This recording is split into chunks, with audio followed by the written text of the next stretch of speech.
For the last few years, the more militant members of the TQ cult, the Trans and Non-Binary Brigade, have been openly gunning for women.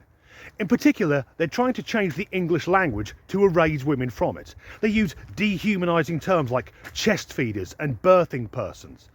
And you'll also hear the term cis women bandied around a lot.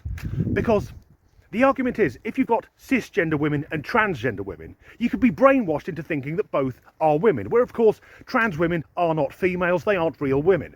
And if you're watching this and you are trans, I wish you no harm, live your best life, but please don't insist the rest of us deny reality just so your feelings don't get hurt. And now they're starting to come for men as well.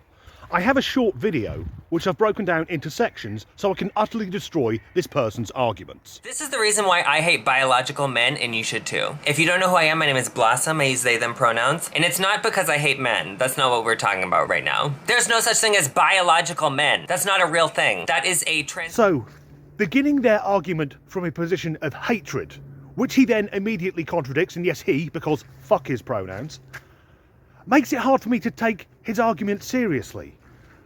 So, Blossom, because I'm sure that's what's on his birth certificate, I think Blossom looks more like a Steve or a Trevor. And Blossom uses they, them pronouns. Now, without exception, anyone who uses they, them pronouns is either an attention-seeking fucktard, someone utterly devoid of interpersonal skills or any form of personality, desperate to appear interesting, or they are utterly fucking deranged. And the name, Blossom. Why has he chosen the name of a Victorian prostitute? And that over-the-top, clown-like makeup that so many of the trans cult wear?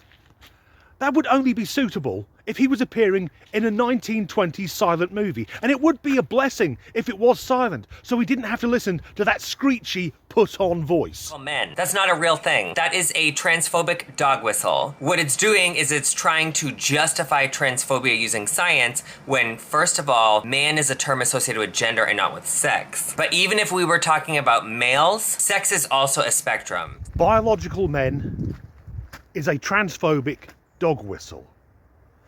Science justifying transphobia. So science is transphobic. Reality is transphobic. The evidence of our own eyes is transphobic because we can look at that person and we all know it's a man. Banging on about sex and gender being different things, I think to anyone with a hint of sanity, they are pretty much the same thing. So the dictionary definition of a man is an adult male human being. And the dictionary definition of a biological man is a man who typically produces gametes, spermatozoa or sperm, who can fertilise females. Now, an argument often used by the TQ cult, again to dehumanise women, is that trans women can be real women because not all women can have children. Now, there are women who can't get pregnant through birth defect, disability or illness. Does that make them any less female? Of course not. The only people trying to dehumanise them are the trans cult. Now, I can use the same argument on that definition of a biological man producing sperm because, well, because the wife and I don't want kids, I've had the snip. I am firing blanks. Does that make me any less male? Of course it fucking doesn't. And of course, if I chose to, I could have the vasectomy reversed. In the same way that women who can't get pregnant in the traditional method, they can try IVF, they can have their eggs removed and use a surrogate. It doesn't make them any less female. Sorry, Blossom, you're talking shit. Spectrum. So if you ever hear somebody say biological men or biological males or any language like that, call them out, run away, educate them, do something. It's not it. And it used to be that no one cared. If I saw a man in a dress, it was a bloke in a dress. It was a tranny. And I know that term is now offensive, but I'm talking about the past. The worst that would happen is people would probably laugh at them behind their back. Whereas now, if I see a trans woman, I'm expecting a fucking lecture. So to any trans and non-binary people who may be watching this video, please just live your lives.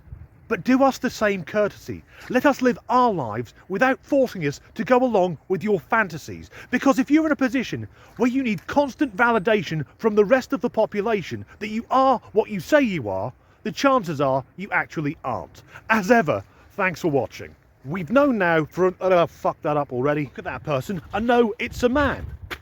A fuck ugly, irritating man to be sure, but still a man. About the trans non blah blah fuck it. Got it. To ignore.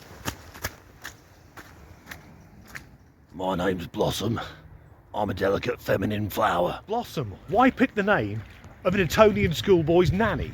I think it's fair. Fuck it.